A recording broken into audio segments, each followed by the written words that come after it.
دوسری چیز جس سے کہ انسان کے اوپر اللہ کی رحمت برستی ہے اس کو کہتے ہیں استغفار.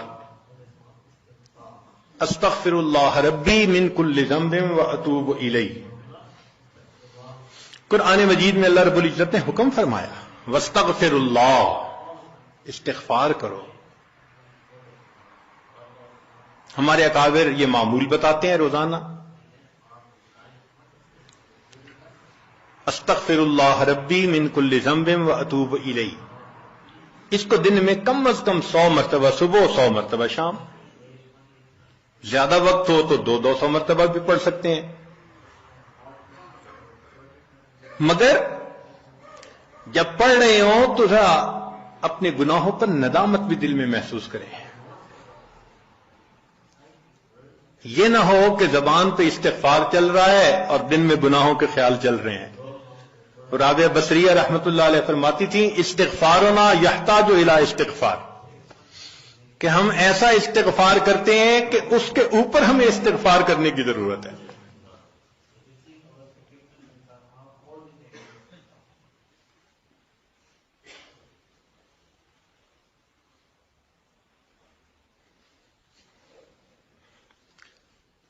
سبح برکف توبہ برلب دل پر از لطف گناہ. ہاتھ میں تسبیح، زبان پہ توبہ اور دل گناہ کی لذت میں پڑا ہوا ہے. معصیت را خن میں آیت بر استغفار ماں، میرے استغفار کے اوپر تو گناہ بھی کھڑا ہنس رہا ہے. تو ایسا استغفار نہ ہو. صحیح ندامت کے ساتھ ہم استغفار پڑھیں تو اللہ تعالی کی رحمت برسے گی. دلیل قرآن عظیم الشان، بات پکی. اللہ رب العزت شاہ فرماتے ہیں لولا تستغفرون اللہ لعلکم ترحمون. قرآن کی آیت. اگر یہ استغفار کرتے تو کیا ہوتا؟ اللہ تعالی رحمت برساتے. تو اس کا مطلب ہے یہ گارنٹیڈ بات ہے کہ استغفار کرنے سے اللہ تعالی کی رحمت برستی ہے، انسان کے روح کو غذا ملتی ہے.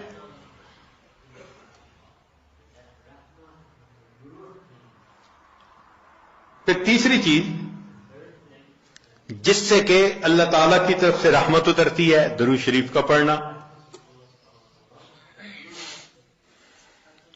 حدیث مبارکہ میں آتا ہے جو شخص ایک دفعہ درود شریف پڑھتا ہے اللہ تعالیٰ 10 رحمتیں اتارتے ہیں. تو 10 رحمتوں کا اترنا اس بات کی دلیل کہ روح کو غذا ملتی ہے، نور اترتا ہے انسان کے اوپر. ہمارے مشائخ نے فرمایا کہ 100 مرتبہ صبح اور 100 مرتبہ شام، کم از کم اتنا تو درود شریف ضروری پڑھ لیں.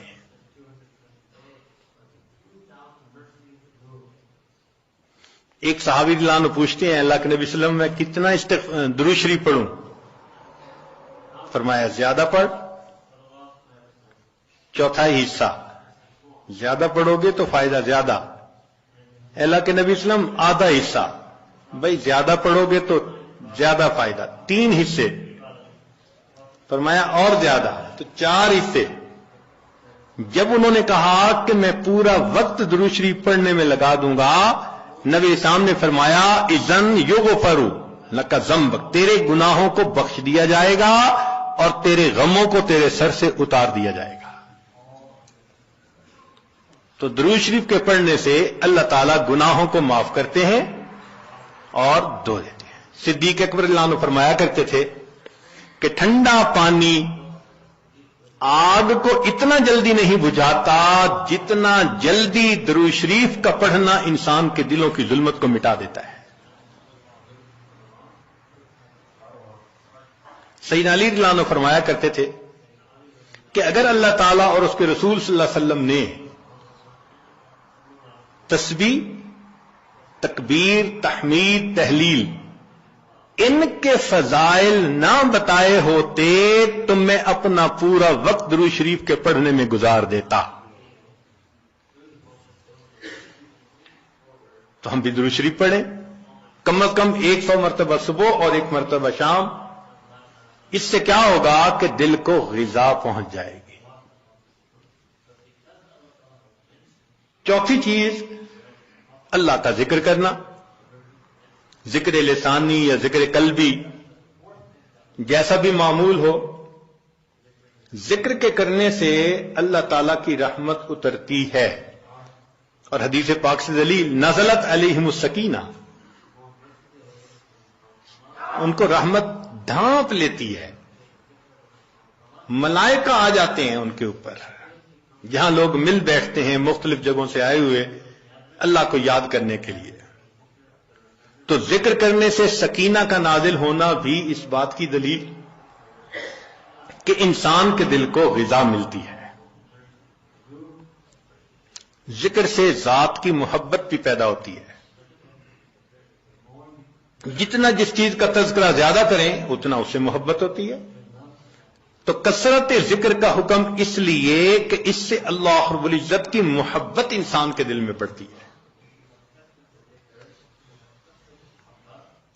یہ نغمہ فصل گل و لالا کا نہیں پابند، بہار ہو کے خزاں لا الہ الا اللہ.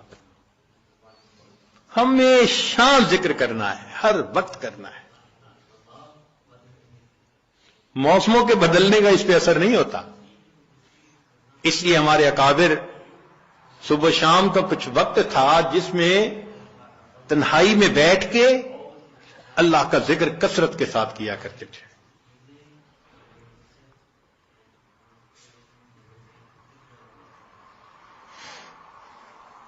پھر پانچویں چیز جس سے کہ انسان کے اوپر رحمت اترتی ہے وہ ہے اتباع سنت. جتنا ہر عمل سنت کے مطابق ہوتا جائے گا اتنا اللہ کی رحمت ہم پہ برستی جائے گی.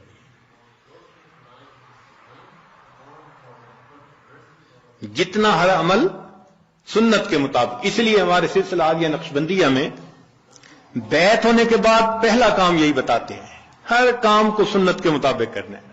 سر کے بالوں سے لے کے پاؤں کے ناخنوں تک اپنے آپ کو سنت کے مطابق ڈھالنا ہے. کیوں؟ ایک تو اجر ہے، ایک قرب ہے، اللہ کی محبوبیت ملتی ہے، اور تیسرا یہ چیز انسان کے روح کی غذا بھی ہے. دلیل قرآن عظیم الشان میں سے ارشاد فرمایا اطیعوا اللہ والرسول لعلکم ترحمون. اللہ اور اس کے رسول کی اطاعت کرو تو کیا ہوگا؟ تمہارے اوپر رحمت برسے گی. تو اتباع سنت سے بھی انسان پر رحمت برستی ہے.